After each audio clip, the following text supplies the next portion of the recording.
Well, good evening and welcome to the broadcast tonight, it being the 27th of July, the year 2024. I do hope your weekend is coming along well from wherever you're catching tonight's bulletin right here. My name is Sammy Adika and welcome to the bulletin. President William Ruto has called on Kenyans to take a common stand in building a more cohesive and peaceful country. Speaking at Kinango Technical Training and Vocational College in Kwale County, President Ruto reiterated on the need to shun divisive politics, noting that the last general election demonstrated that the country is past tribalism as Kenyans have raised the bar of leadership. The head of state also insisted on the need for leaders to unite and work together as his decision to establish a more inclusive government is meant to ensure Kenya prospers in terms of development. The youth have also been asked to shun leaders who incite them to engage in violence for the sake of selfish political agenda. Sasa ni wakati mwafaka wa kuungana, kufanya kazi pamoja, kuwaunganisha wananchi wa taifa letu la Kenya. Ndio sababu mimi juzi nimeunda serikali ya kuunganisha Wakenya. Nikasema Wakenya wote waungane ndani ya serikali ya taifa letu la Kenya. Tuweze kushughulika na mambo ya maendeleo, tuweze kupanga vile ajira tutapata kwa hawa vijana, vile tutapanua biashara, vile tutaendesha kilimo na uvuvi, tuweze kubadilisha taifa letu la Kenya. Na wauliza nyinyi watu wa Mombasa na Pwani, mnakubaliana na mimi tuunde serikali ya kuunganisha Wakenya wote? Hebu nione wala wanasema tunakubali. Ni sawa hiyo? Mumempatia ruhusa Ali Hassan Joho afanye kazi na mimi kama waziri wa taifa letu la Kenya. Mumenipatia Salim Mvurya asimamie mambo ya biashara na investment katika taifa letu la Kenya. Hawa wangwana wawili kutoka Pwani, mimi niko na imani kwao. Huyu Salim Mvurya alisimamia sekta hii ya uchumi samawati kwa ustadi mkubwa. Mimi naelewa na najua ya kwamba Joho atakuja kufanya hivyo hivyo. Pia sasa nimempatia huyu Salim Mvurya majukumu ya kusimamia mambo ya biashara, mambo ya industrialization ama viwanda na mambo ya investment katika taifa letu la Kenya. Kazi yake muhimu ni kuhakikisha kwamba Dongo Kundu inafanya kazi. Still taking a look on Ruto's coast tour. President William Ruto has assured Kwale residents that his government is committed in ensuring the country's economy is transformed. Speaking while laying the foundation stone for the construction of Matuga Affordable Housing Project, President Ruto noted that the project will not only transform the face of Kwale County, but also provide employment opportunity to thousands of youth in the devolved unit. The head of state also commissioned other projects, including Kwale County Aggregation and Industrial Park, which he says will help unlock the area's agricultural potential by adding value to farm produce. Tumeweka mpango kamili wa kuhakikisha ya kwamba ile funding model mpya ya vijana inazingatia watoto kutoka jamii maskini wapatiwe scholarship 100%. Sijui kama tunaelewana. Tumesema ya kwamba hatutaki mtoto wa Kenya akose nafasi ya kwenda university ama kwenda kwa TVET kwa sababu ya uwezo hana mzazi.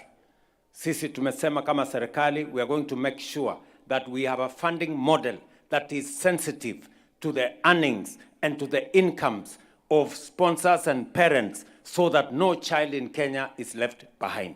Tuhakikishe ya kwamba kila mtoto wa Kenya anapata nafasi ya kupata elimu katika vyuo vyetu kama ile TVET iko hapa ama vyuo vikuu kama ile iko hapa kwenu na ile iko Kenya sehemu zote. Tumekubaliana? So nimekuja hapa ili muelewe.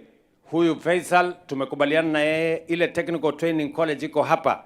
Mwezi ujao tunatangaza kandarasi ya kujenga hostels ya vijana 300 wa kwanza hapa katika college yenu. Tumepanga vile vile tutafanya hivyo Kinango, tutafanya hivyo Matuga na tutafanya hivyo kule Lungalunga. Now, Prime Cabinet Secretary Musalia Mudavadi has reiterated on the need for leaders to unite and work together for the benefit of the common mwananchi. Referring to the recent youth-led protests that sought to hold the government accountable, Mudavadi urged the youth to follow the rule of law while voicing their grievances in order to avoid clashing with law enforcers. His sentiments were echoed by Senate Speaker Amason Kingi, who called on the youth to give President William Ruto time to implement his development agenda for the country. Hatuwezi kujenga mashule, hatuwezi kujenga mahospitali ikiwa tutaingia kwa vita. Na msiende mbali. Mkiwa na nafasi kwa masimu zenu hizi, mimi najua mnaona YouTube. Mnaangalia yale yanatendeka. Angalia Al Jazeera kidogo. Uone yale yanafanyika Sudan. Yale yanafanyika Gaza, yale yanafanyika Ukraine na nchi zingine za Afrika. Alafu mtajua kwamba kucheza na amani ni hatari. Kuna wale ambao wanasema wamesoma zaidi, wanapanga mipango yao kule Nairobi, wanakuja waambie ukazi wa Zombo kwamba rais hafai, na bila kupiga bongo kujua wanatulagai, tunajumuika nao na tunahujumu miradi kama hii. The biggest loser, yule ambaye atapoteza zaidi, si wale ambao wametuletea uchafu ule, ni sisi wakazi wa hapa nyumbani. Kwa hivyo tulinde mazingira, tumpatie mazingira ya amani Mheshimiwa Rais. Now, Central Organization of Trade Union COTU Secretary General Francis Atwoli has lauded President William Ruto's decision to nominate 4 ODM leaders, terming him as a bold leader.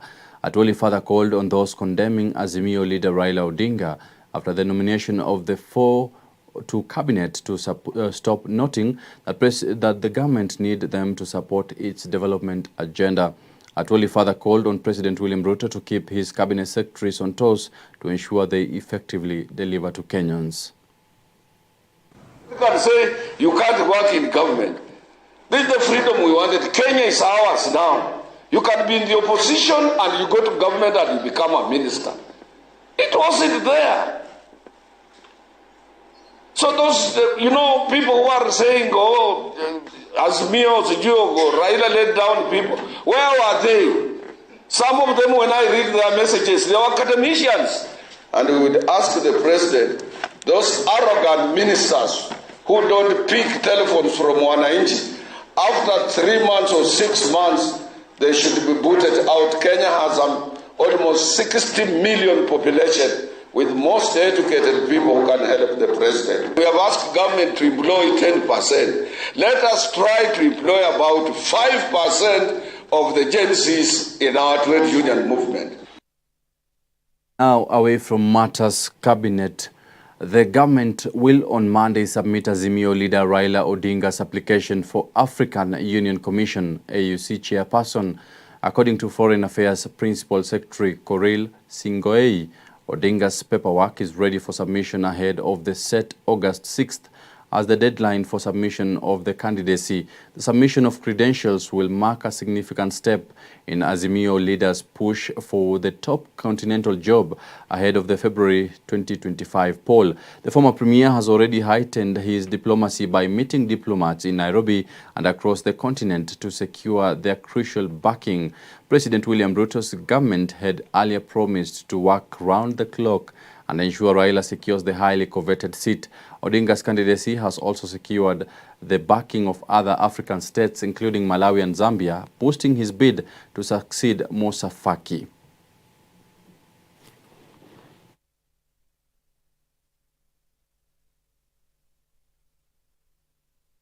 Well, now taking a shift to matters politics, youth affiliated with Azimio la Umoja coalition in Bungoma County have backed the call to unite Luhya leaders led by Trans Nzoia County Governor George Natembeya, UDA Secretary General Cleophas Malala, Bumula Member of Parliament Jack Wamboka, Senator Edwin Sifuna, among others. The youth say Luhyas have been sidelined for the longest time, yet they have a considerable number of votes and need to have a bargaining power. The youth have also condemned corruption in government, saying the Ruto-led administration has failed to properly address such issues that have been biting the nation for the longest time now.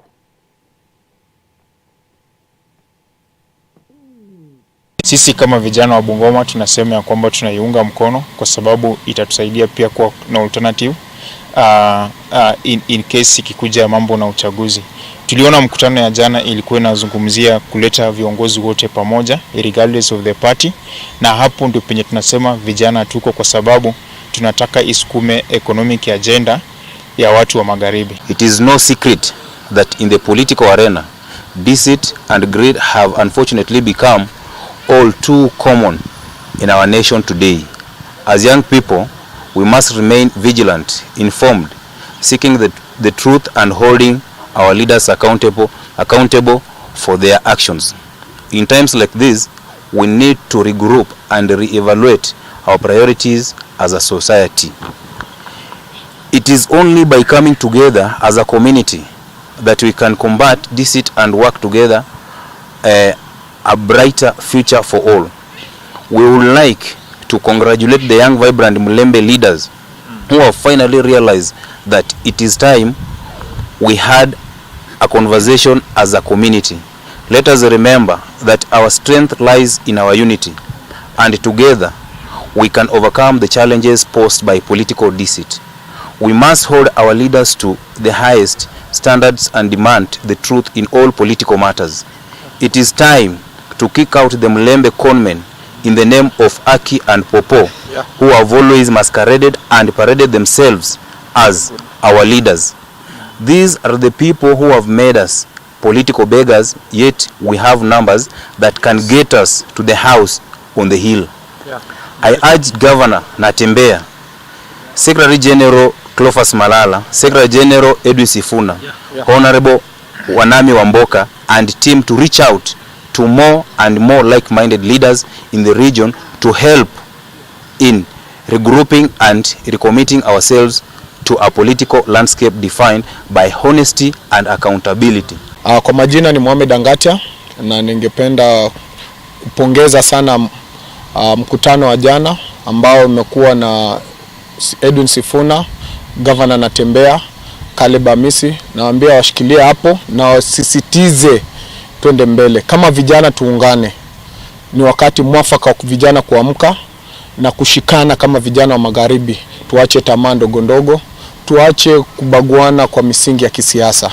Tusimame imara na tudumu kwa umoja wetu kama watu wa magharibi. Asanteni sana. Sisi kama vijana wa Bungoma tunasema ya kwamba tunaiunga mkono kwa sababu itatusaidia pia kuwa na alternative in case ikikuja mambo na uchaguzi. Tuliona mkutano ya jana ilikuwa inazungumzia kuleta viongozi wote pamoja regardless of the party, na hapo ndio penye tunasema vijana tuko, kwa sababu tunataka isukume economic agenda ya watu wa magharibi. In Bungoma County, Kenyans have been urged to shy from activities that may threaten the country's peace and instead promote unity and peaceful coexistence. Speaking at Kimabole Friends High School, Mount Elgon Member of Parliament Fred Chesebe Kapondi supported the move by President William Ruto to nominate opposition leaders in his cabinet, noting that it has united Kenyans. Kapondi further called on the youth to look for alternative ways of airing their grievances, noting that the anti-government protests brought forth much loss than gains. Majuzi tu ilikuwa kidogo sana tupoteze nchi yetu. Ilikuwa kidogo sana. Wala watoto wetu, wala sisi tumewazaa, wala wanajiita majenzi, walifanya maandamano yao ya haki kwa sababu walitaka waelezwe mambo ya nchi hii. Lakini wakora wakapitia ndani. Kula Nairobi, wala watu mnajua hata ya Mungiki wakaingia wapi? Wakaingia ndani. Wakati majenzi wanafanya maandamano au walikuwa wanapora maduka ya watu. Na karibu tupoteze nchi. Lakini kwa sababu rais wetu ni mcha Mungu, juzi amebaki nchi. kule Homa Bay walikuwa na sherehe hata walimaliza pombe yote, ama namna gani? Si ndivyo? Amebalance inji, tuweke focus sasa kwa mambo ya development na tuendelee kumwombea rais, kwa sababu sisi tunataka mazingira ya amani katika sehemu hii ili tuweze kufanya mambo yetu ya maendeleo. We shall be taking a short commercial break, but we'll be right back with a couple of stories making headlines, including how a family in Kisii County lost their sight under mysterious circumstances. Don't go too far.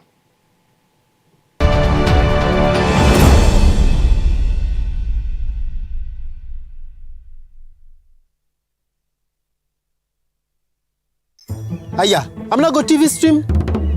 It's free. Go TV Stream iko mkononi na ni free. Download Go TV Stream app for free. Uenjoy live TV na shows kamia 8. Download and watch later anytime, anywhere. Go TV Stream iko mkononi na ni free. Available to active subscribers. Go TV. Love it. Because women talk more and they are not very strong physically, when they want to hurt their husbands or their children or anybody, they use the tongue. Families under God. How can we continue to live carelessly in ease? Join Reverend Dr. Judy Mbugua as she imparts families through prayer, evangelism, and social transformation with the Word of God. You know, God is not asking you to manage. He's asking you to be available. Amen. And He will make you able and capable. Families under God, only on Hope TV.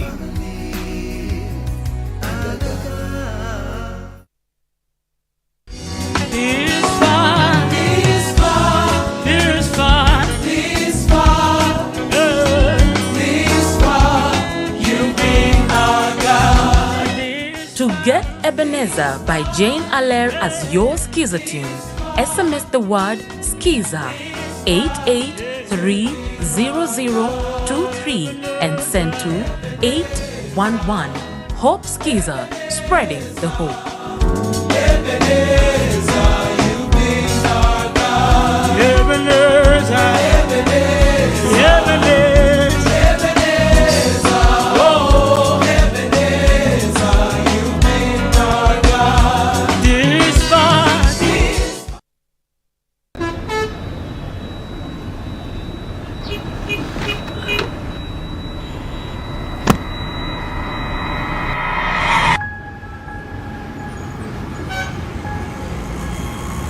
Rafiki soul is the promise of a hand that reaches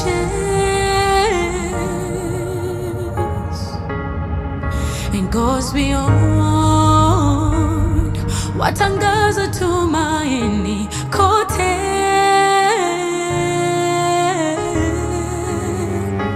I'm forever grateful. Ninashukuru ukarimu, ukarimu. I'm forever grateful. Ninashukuru ukarimu, ukarimu.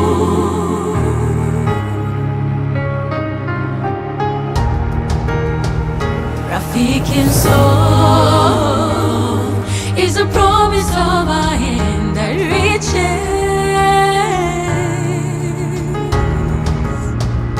and goes beyond watangaza tumaini kote.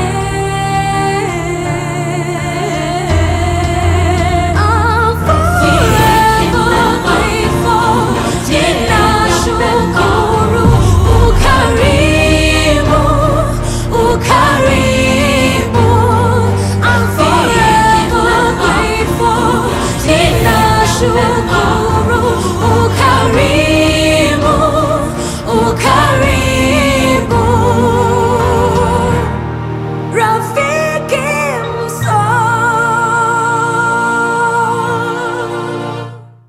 Friends of Hope, keeping hope alive.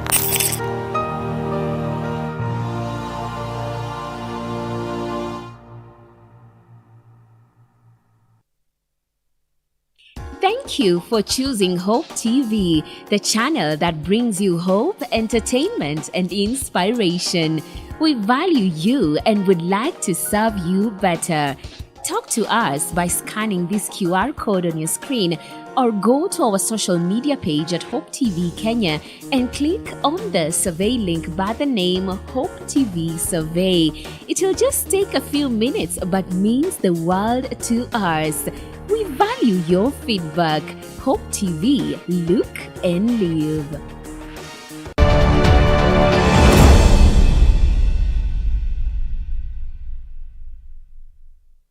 Welcome back. This is Newswatch. Now, a family of 6 in Matunwa village in Kisii County is appealing for help from well-wishers after they all turned blind under mysterious circumstances. According to 40-year-old Florida Nyandoro, they were born with no health issues, only for the symptoms to first appear in her 2 elder brothers who began experiencing vision loss, and their condition worsened even after seeking medical help. Despite numerous hospital visits, medical reports have not identified any specific disease. They are now left depending on their 67-year-old mother, as their father, who is now 70, and her sister also turned blind. The family is urgently appealing for assistance as their situation continues to worsen without a clear diagnosis or treatment option. Nimekaa, nilikuwa vizuri, nilikuwa na macho, nilikuwa na miguu ya kutembea, nilikuwa na mdomo, kuongea vizuri, kukula vizuri. Sasa nikaenda kwangu, nikaolewa kwangu, nikakaa, tulikuwa vizuri. Mzee akatoa ng'ombe, kalipa mali hapa. Sasa mtoto wa kwanza nilikuwa vizuri, wa pili nilikuwa vizuri, nilikuwa naona macho, kukula, kuongea, nilikuwa nafanya kazi kwangu. Sasa wa tatu akasema sasa uchukue, si uende kwenu. Nikakataa, nikakaa huko kuvumilia tu.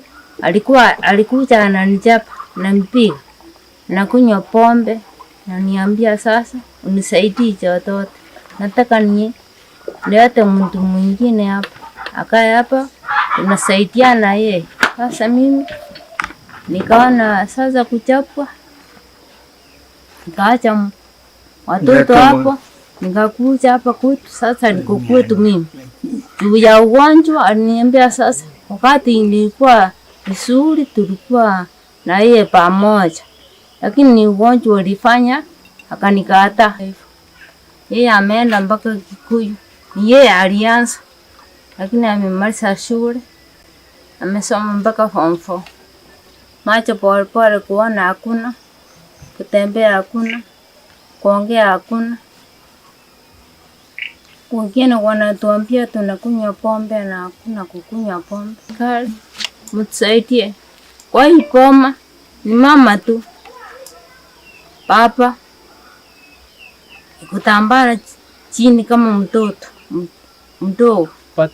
Nyaundi, mimi ni neighbor kwa hii familia, wako neighbor hudi hapa kwa hii koma.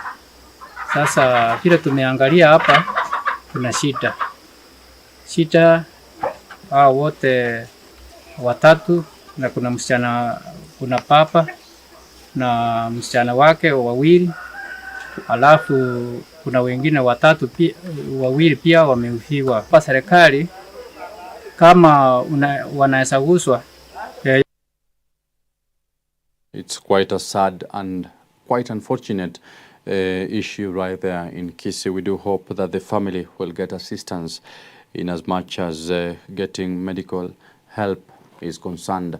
Now, Fellowship of Christian Unions Focus Kenya has today commissioned 53 STEM staff who have served in the university and colleges ministry for the past 1 year.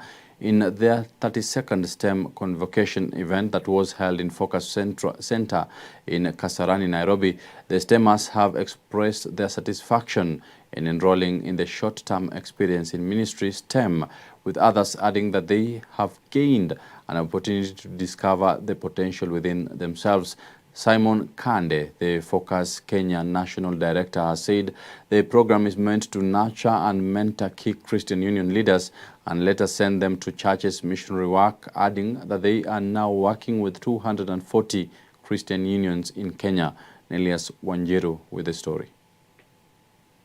In an event that brought together Fellowship of Christian Union Focus members, associates, STEMers, and even other stakeholders in the university and colleges ministry, Focus Kenya has conducted a convocation event for its 63 members who have been serving in different regions for the first one spiritual year from July 2023 to July 2024. It has been awesome. This has been my second year of service as a STEM staff, and I can say it's such a privilege to serve. Narrating the experiences, the STEMers have echoed one thing, that it has been a great pleasure serving students, adding that through the opportunity, they learn the gospel of Christ, apply and appropriate it to others by teaching it to the world.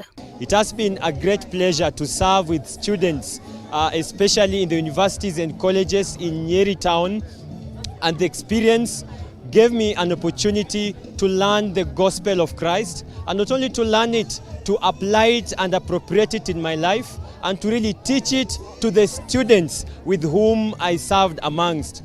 STEM has also given me an opportunity to discover myself. This is because serving as a STEM staff, you work in a very dynamic environment, and it is. And as Focus STEM theme stands, developing leaders and transforming nations, others have added that they have been transformed to leaders they never thought they will be, urging other recent Christian graduates to join the program. It is this dynamic environment that allows us to meet the world at its greatest points of need. So as we go out today into the job market, some of us into ministry, we are going out fully prepared for whatever comes ahead. And it is a blessing that God gave us this opportunity to serve. And as Focus STEM theme stands, developing leaders and transforming nations, others have added that they have been transformed to leaders they never thought they would be, urging other recent Christian graduates to join the program. Outstanding about my experience is that in all this, God has used this experience to, one, sanctify me to become more like Christ and conform me to the image of Christ. But then secondly, it has accorded me an opportunity to serve with students, to serve with associates, and seeing many come to experience Christ for themselves. And an example would be when we went for a mission in Samburu, around 214 of us, and some who had even never heard of the name Jesus, and seeing many come to the knowledge of Christ. I think there's nothing that can be traded for such an exchange. But then lastly, the experience has also been significant, seeing students come to appreciate the work that Focus does. And I think that is the key thing, that seeing an organization that is so people-centric, that is also godly and geared towards transforming the lives of men. So on his part, Focus Kenya National Director Simon Kande, who applauded the STEMers, also added that this program is meant to nurture and mentor key Christian Union leaders and later send them to churches, missionary work, noting that they are working with 240 Christian unions in Kenya. We have had 53 of them who have been able to convocate today, but also it's a day to receive the new team. Like we have identified about 63 or so from different Christian unions across the country who are joining in as STEM staff. And also some of them will be STEM missionary. They'll be going to Samburu. Others, 2 or so, will be going to Norway, but the others will be going to the various Christian unions. So it's a wonderful day. We are grateful to God because of this STEM program. It's a program that has had lots of impact. The products of STEM, we have seen them, lead churches out there, organizations, parachurch, private sector, and the public sector. And we thank God for this program of STEM. And today was indeed a wonderful day. Thank you, Hope FM, for being partners with us and being partners in what God is doing to the young generation. So as we trust God to call many young people, to serve God wherever they are. So we are grateful. It was a wonderful day, and thank you for joining us. Thank you. Reporting for Hope TV Newswatch, my name is Nelias Wanjiru.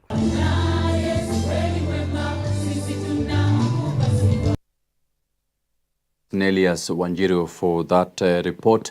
Now shifting gears to the northern part of the country. Local communities in Samburu County can now enjoy impactful Christian and uplifting content live on Hope FM at 87.7 FM.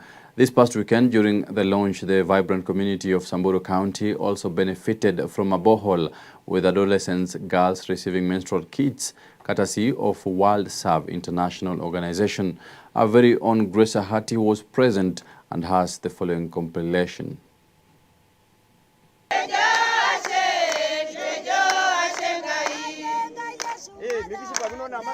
This past weekend, the vibrant community of Samburu County witnessed significant events that promised to bring hope and empowerment to its residents.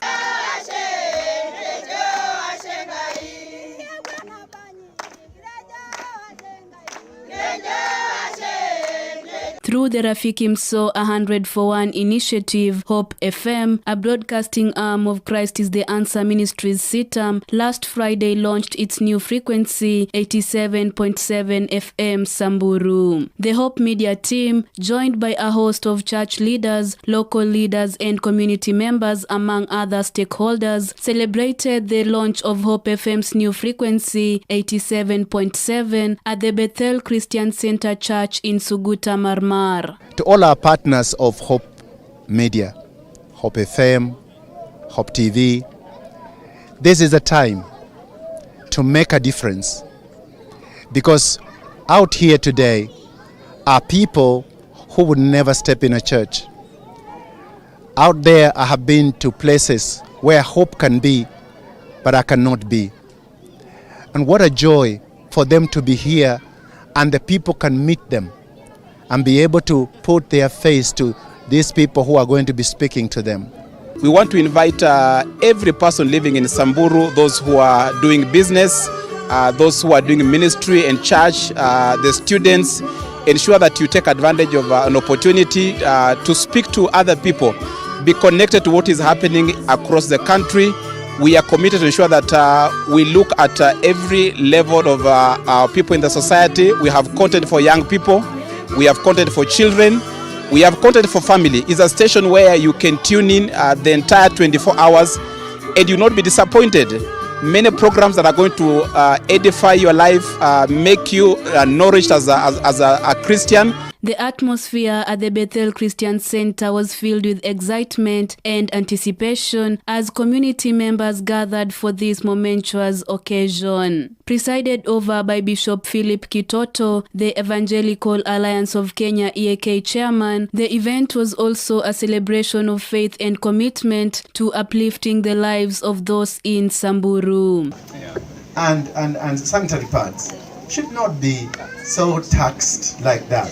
You tax raw material in promoting what we stand for to be biodegradable nation, to not allow litter. In conjunction with Hope FM's launch, World Serve Kenya also launched a transformative girls empowerment project aimed at enhancing the lives of adolescent girls in the region. Through the initiative, school-going girls in the region will benefit from menstrual hygiene promotion services and capacity-building programs designed to equip the young women with essential knowledge and resources. This comes after World Serve Kenya, on the eve of the launch, reached out to 1,009 adolescent girls by distributing 100% compostable Sifa sanitary pads along with undergarments and a Christian book titled Tumaini, authored by Joyce Meyer. Biodegradable sanitary pads are not among the listed tax-free or tax-exempt items.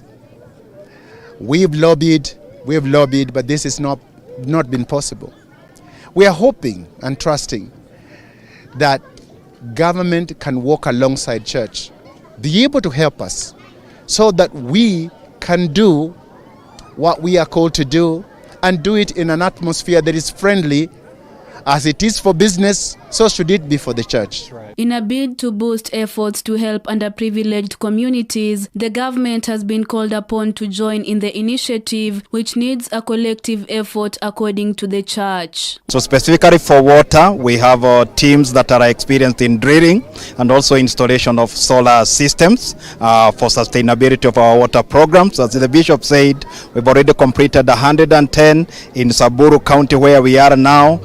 We are launching 5 boreholes and 3 are on. One of the most impactable outcomes from the last weekend's events was the launch of a borehole in Suguta Marmar, a move that is expected to significantly improve access to clean water for Samburu residents. This borehole is part of a larger initiative that includes 5 such projects across the county, collectively benefiting approximately 20,000 people with potable water. Every church that we do a water project to have a garden. We believe that this will help our churches, our pastors, and then we want the people to be able to access these drip kits so they too can double, in some cases triple, the amount of food production. Yeah. We believe that through the Church of our Lord Jesus Christ, we can solve the hunger problem in Kenya. Yeah. And we believe we need to be the Josephs to provide for those people, especially when difficult times come. You've gone through famine, you've gone through drought. Every church is becoming an oasis for development. And what that means is that from the water that is being provided there, we have agriculture, and each of the churches is adopting schools around them and training girls on menstrual hygiene and also providing the dignity kits. An example is what we have provided here. But that's not to say that we are focusing only on girls. We are also training boys on embracing manhood so that they can be supportive to their sisters when they are in school, and they can also... The event also witnessed the official launch of the Bethel Christian Center Church, officially launched by Bishop Kitoto, who is also the General Superintendent of the Kenya Assemblies of God KAG Church. Assemblies of God, with the way we work with our partners, is to look at the needs of the community, be able to provide the spiritual part of it through the church, but also be able to provide sustenance where people are able to find hope in their daily lives. Currently, God has enabled us to do over 110 wells all over Kenya, in about 23 districts. And we are so grateful to God. We are thankful that we can be a part of helping the less vulnerable to get the services that are sometimes very difficult. In efforts to alleviate the hunger problem in the county, WorldServe International is also venturing into agriculture through its Project Lima initiative. Local leaders led by Suguta Marmar MCA James Leleruk praised the initiatives, including the frequency launch for bringing hope and positivity to the region, emphasizing the importance of faith-based messages in their daily lives. Singine rasilimali haisitoshi, lakini kwa kupitia kwa WorldServe kaunti ya Samburu tumeweza kupata balls 8 ambaye ni kitu kubwa sana, na mimi kama kiongozi tunashukuru on behalf of the county government of Samburu, na pia Hope FM kuja kuanzisha kuwa FM ambaye kwa sababu mingi tunakuanga naso ni ya lugha ya Kisamburu, lakini kwa mara ya kwanza na kwa sababu ya TV hatukuanga na TV ya local FM station. Kwa hivyo tunawataka kuwashukuru na kusema asanti. Sisi kama viongozi wa Samburu tunawaenzi na tunawaunga mkono na tunawakaribisha. Upon the conclusion of the big day, the Hope Media team, accompanied by Head of Hope Media Dismas Makanda, last Saturday interacted with residents in Maralal town, where they were received with enthusiasm and support from local communities in the region. Hope FM is a sister station to Hope TV, and a broadcasting arm of Christ is the Answer Ministries Sitam Church. Reporting for Hope TV Newswatch, I'm Grace Ahati.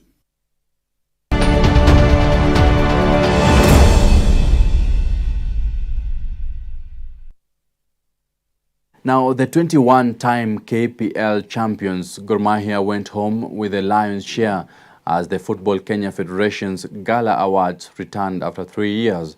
Gor Mahia went home with 4 titles out of a possible 8 after winning the record-extending 21st league title last season.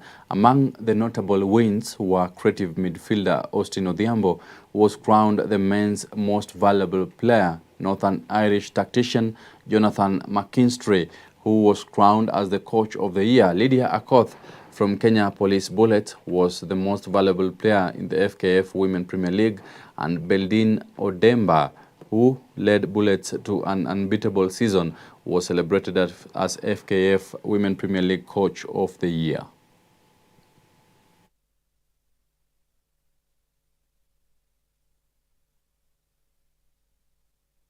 I am delighted to join you for this auspicious gala organized by the Football Kenya Federation to celebrate remarkable achievements and progress in Kenyan football. Our presence and participation in this important event in FKF's calendar is a testament to the resilience, dedication, and passion that Kenyans have for football. And I want to guarantee you that we shall continue to support you, and I'll make sure that the government does support you. We recognize that by investing in sports, we are investing in the future of our nation. When I think about this season, it's the first time we are having a gala since 2021. We wanted to do it every year, we didn't do it. But this year, this is special. I want to just walk through quickly. A lot of times we don't sing our praises at FKF anymore.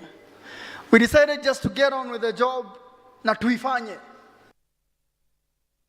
Well, that specific report wraps up our Newswatch tonight. My name is Sammy Adika. Many thanks for keeping it Newswatch, or rather Hope TV.